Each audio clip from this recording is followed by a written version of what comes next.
More than a dozen people indicted in Colorado, suspected of running an elaborate car theft ring in Denver connected to the Sinaloa Cartel in Mexico.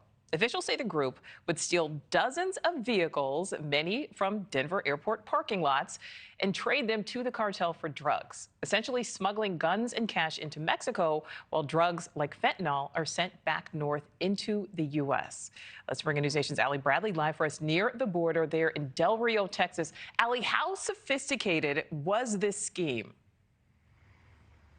Yeah, the cartel, very sophisticated. Everything they do is very orchestrated. And for the most part, over the last 3.5 years, Americans have been focused on what's coming into the country, right? Illegal immigrants and, yes, deadly fentanyl. But the cartel is actually capitalizing on what's going southbound through those ports of entry. And that's by way of what you're looking at here, some smuggling rings. So in Denver, they're actually stealing cars from airport parking lots, and they're sending them back across the southern border in exchange for drugs, which are then distributed within the United States. So think of this as kind of the cartel's money laundering scheme while also poisoning Americans. So this group of 17 is being tied to the Sinaloa Cartel, according to the Denver District Attorney's Office. And CBP sources say several of those involved that you're looking at are here illegally. Now, the vehicles that they were stealing were oftentimes trucks or SUVs, and they were taken from Denver airports. They were then transported to El Paso, and then they crossed the border into Mexico before the owner returned or even noticed that their vehicle was stolen.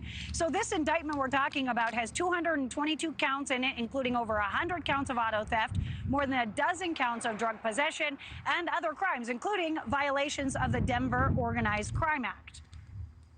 The fact these stolen vehicles were being exchanged for cocaine, fentanyl, and other illegal drugs in Mexico show this group's sophistication and business acumen. Okay, this is just the latest example of how the border crisis is kind of funding the cartel. In the El Centro sector in California, agents arrested a felon they say was trafficking weapons. They seized 5 firearms, 11 magazines, and nearly 300 rounds of ammo.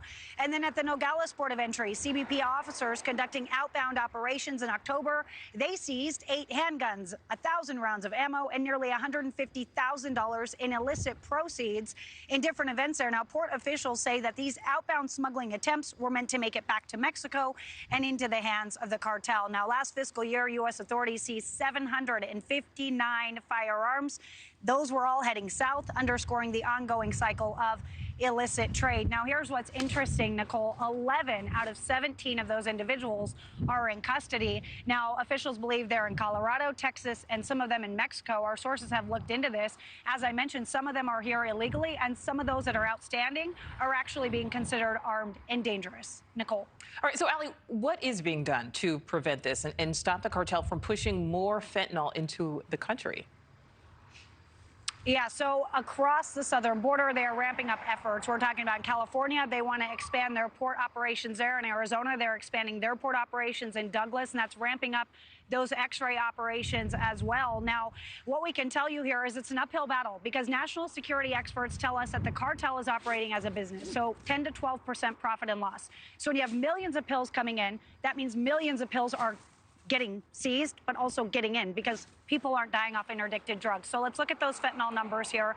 Fentanyl deaths have skyrocketed over the last 4 years, totaling more than 277,000 deaths. You can see from 2020 under Trump to 2021, there was a jump there that maintains about 70,000 deaths over the last couple of years. Now, one concern here is that the amount of officer hours that it's taking to process people at the ports of entry. We're seeing more people at the ports, Nichole. So that means officers are being pulled from those interdiction efforts. CBP is telling us through retired Chief Chris Clem that 200 man-hours are being used to process people, and that is what's being taken away from those interdiction efforts. Nichole.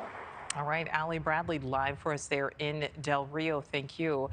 Thanks for watching. Go to joinnn.com to find News Nation on your screen. And don't forget to click the red subscribe button below to get more of News Nation's fact-driven, unbiased coverage.